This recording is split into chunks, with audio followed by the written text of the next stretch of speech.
खानापूर तालुक्यातील पहिले advanced route canal treatment व कृत्रिम दंतरोपण म्हणजेच डेंटल इम्प्लांट सेंटर आता विट्यात सुरू झाले.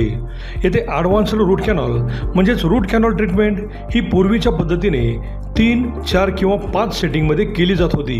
तीच ट्रीटमेंट लॅबेमोडसारख्या ॲडव्हान्स दुर्बिणीद्वारे केवळ एकाच सेटिंगमध्ये किंवा एकाच विजिटमध्ये पूर्ण होते. त्यामुळे कमी कालावधीत जर जास्त दातांची ट्रीटमेंट असेल तर 2 ते 3 सेटिंगमध्ये ब्रिज बसवण्यासारख्या ट्रीटमेंट देखील पूर्ण होतात. तसेच या हॉस्पिटलमध्ये स्वतंत्र कृत्रिम दंतरोपण म्हणजेच डेंटल इम्प्लांटसाठी ऑपरेशन थिएटर असणारे हे तालुक्यातील पहिलेच डेंटल हॉस्पिटल आहे. येथील सर्व ट्रीटमेंट हॉस्पिटलमधीलच तज्ज्ञ डॉक्टर्स पूर्ण करतात. डॉक्टर पृथ्वीराज देशमुख व डॉक्टर पूजा देशमुख हे रूट कॅनॉल व इम्प्लांटमधील अनुभवी व दातांमधील MDS म्हणजेच मास्टर्स ऑफ डेंटल सर्जरी हे डिग्री प्राप्त असून सर्वच अत्याधुनिक ट्रीटमेंट ह्या एकाच छताखाली केल्या जातात. चला तर मग आपल्या दातांच्या कुठल्याही समस्यासाठी आजच भेट द्या.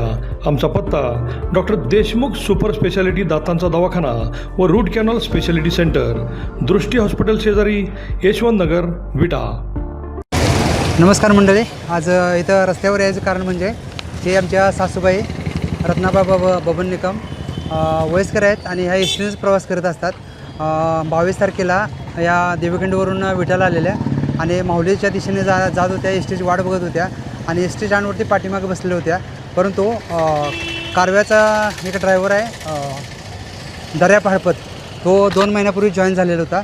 तर त्या ड्रायव्हरने कंडक्टर नसताना एस टी पाठीमागे घेतली आणि सासूबाई बसलेला असताना तिथे त्यांच्या छातीला धक्का लागला आणि 2, 3, 4, 5 असे त्यांच्या बरगड्या मोडून आत फुफ्फुसामध्ये गेल्या आणि फुफ्फुसामध्ये रक्तस्राव झाला आणि सासूबाईंचा एक पाय पण फ्रॅक्चर झाला आणि ऑन दी स्पॉट तिथे चप्पल पण पडलेलं आहे, त्यांच्या बांगड्या पण पडलेल्या आहे. अशा कंडिशनमध्ये तिथे कोणी नव्हतं आमचं आणि वयस्कर होत्या आणि तिथे बसस्टँडमध्ये त्यांना कळल्यानंतर त्यांनी रिक्षा बोलवून त्यांनी सरकारी हॉस्पिटलमध्ये त्यांना दाखल केलं आणि परत आमचे सासरे आणि परत आमचे मेहुणी माहुलीवरून आले आणि त्यांनी तिथं बघितलं तर एक्सपायर झालेले होते. ते पोस्टमॉर्टम करायचं होतं. पोस्टमॉर्टम केलं. PM रिपोर्ट 1-2 दिवसांनी नव्हता. पोस्टमॉर्टम केल्यानंतर ते म्हणले तुम्हाला बॉडी आम्ही ताब्यात देऊ शकत नाही.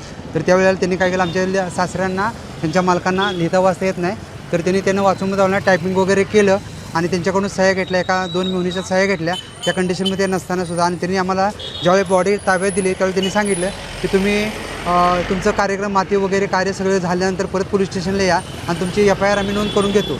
आता ह्या गोष्टीला 22 तारखेपासून आम्ही रोज पोलीस स्टेशनच्या आम्ही रोज इथे बसतोय येतोय. परंतु फक्त आम्हाला हे म्हणतात की FIR अजून काय घेतले नाही, पण आमची तपास चालू आहे. मला एक म्हणायचं आहे, जर FIR घेतल्यानंतर तुम्ही तपास करता का त्याच्या अगोदर करता हे एक आपल्याला जनतेला समजलं पाहिजे.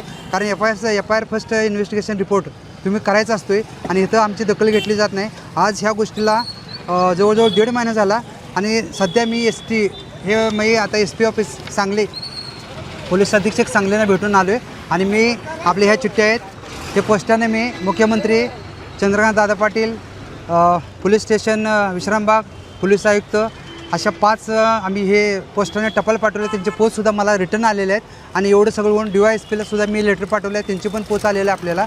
आणि एवढं सगळं होऊनसुद्धा आत्तापर्यंत आमची FIR हिने नोंद केलेली नाही आणि ह्यांच्या ह्या सिस्टीममुळे मला परत फडतरींच्या विषयी मला खूप त्रास सहन करावा लागला. ह्यांनी मला केबिनमधून बाहेर काढलं, आरवाच्या भाषेचा वापर केला.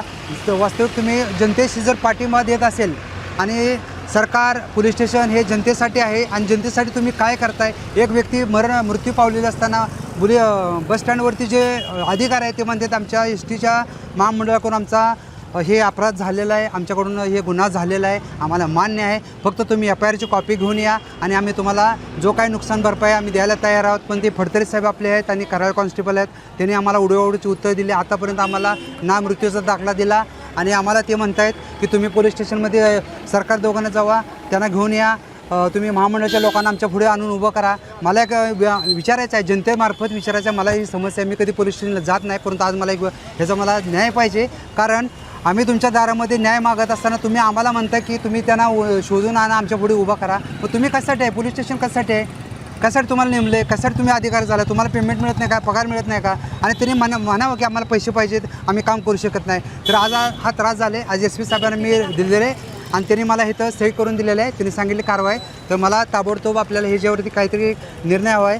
आणि आमच्या सासूना 6 मुली 1 मुलगा आहे. हे सर्व परदेशात असतात आणि ज्या दिवशी इन्सिडेंट झाला त्यावेळेला इथं कोणी पण नव्हतं. आणि आम्ही आल्यानंतर आम्हाला वाटते की जर निरपराध लोकांचा बळी गेलेला असताना जर आपण गप्प बसलो तर मग जे क्राईम केलेले आज पोलीस अधिकारी आरोपीच्या खांद्यावरती हात ठेवून असे फिरत आहेत आणि ज्यांना जे प्रॉब्लेम ज्यांना झाला आहे त्यांना तुम्ही दाद देत नाही. तर आम्हाला एक विनंती आहे, SP साहेबांनी तर आम्हाला रिक्वेस्ट करून आले. आम्ही वरिष्ठ प्रतिष्ठित 2 मंत्र्यांनासुद्धा आम्ही यांच्यावरती सांगितले, तर त्यांनीसुद्धा म्हटलं तर बघूया. आता हे बघण्यामध्ये 2 महिने गेले. तर मला जनतेच्या समोर एक मुद्दा मांडायचा आहे की तुम्ही न भीता FIR नोंद करून घेणं गरजेचं आहे आणि त्यांना लावणं गरजेचं आहे. ह्याच्या पाठीमागे यंत्रणा काय काम करते आम्हाला माहीत नाही, परंतु आमच्या व्यक्तीला न्याय मिळावा आणि FIR लवकरात लवकर दाखवून घ्यावी ही विनंती आहे. आणि मृत्यू दाखला आपल्याला 21 दिवसामध्ये आम्हाला माहीत नव्हतं. 21 दिवसाच्या आत रिपोर्ट दरकार जात आहे. नगरपालिकेमध्ये 5 हेल्पाटे घातले. त्या मॅडम म्हणल्या की तुम्ही अहवाल न दिल्यामुळं तुमचा रिपोर्ट लेट होतो आहे. आता सांगलीवरून प्रति मृत्यूचा दाखला सिस्टीमद्वारे वर येणार आहे. मृत्यूचा दाखलासुद्धा अजून तागायत आम्हाला मृत्यूचा दाखला मिळेला नाही आणि गव्हर्नमेंटमध्ये प्रोसेस चालू आहे आणि अजून FIR नोंद केली नाही. तर ह्याच्यावरती तुम्ही कारवाई करावी असं मला वाटते. आणि जनतेमार्फत मी खरंच मला खूप वेदना होत आहेत, कारण आज एक वयस्कर लोकांचा महामंडळ, पोलीस स्टेशन, वयस्करा सिनियर सिटीजनना तुम्ही प्राधान्य देत आहे, स्कीम राबवत आहे. परंतु जर आता इथं दुर्दैव आहे की आमच्या एका व्यक्तीसाठी आम्हाला इथं उभं राहायला लागलं. तर ह्याच्यावरती आम्हाला FIR साहेबांनी लवकरात लवकर नोंद करून घ्यावी आणि आम्हाला पुढील न्याय मिळावा, कारवाई करावी ही त्यांना मी रिक्वेस्ट करतो, विनंती करतो. थँक्यू. हां, मी काय म्हणते, आमच्या हे लोक का आमची घेत नाहीत कंप्लेंट, माहीत नाही आम्हाला त्यांना काय हे झाले. पण आमच्या मम्मी मरून आता झाले 1.5 महिना झाले, त्यांनी कंप्लेंट पण घेतली नाही. आणि काय म्हणतात चक्कर येऊन पडली तर एवढं होत नाही. तुम्ही कंप्लेंटच घेत नाही, तुम्हाला कसं माहीत चक्कर येऊन पडली?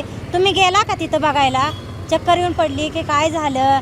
आणि असं जर असेल तर तुम्ही बसस्टँडवर सरळ बोर्ड लिहायचा, म्हाताऱ्या माणसांनी बसस्टँडला यायचं नाही. तुम्ही तिकीट फ्री केली म्हाताऱ्या माणसाची, कशासाठी केली? तुम्हाला काय लायसन दिलं नाही की म्हाताऱ्या माणसाने तुम्ही मारा म्हणून?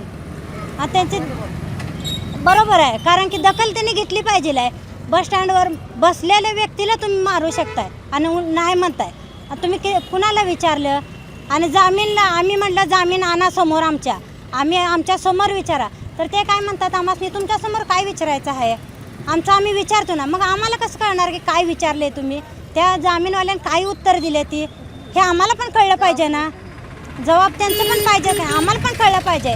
आम्ही तुमच्यावर कसं भरोसा ठेवणार? तुम्ही आम्हाला एवढ्या दिवस खेळवले. त्यासाठी मला एवढंच म्हणायचं, आमच्या मम्मीला न्याय मिळाला पाहिजे.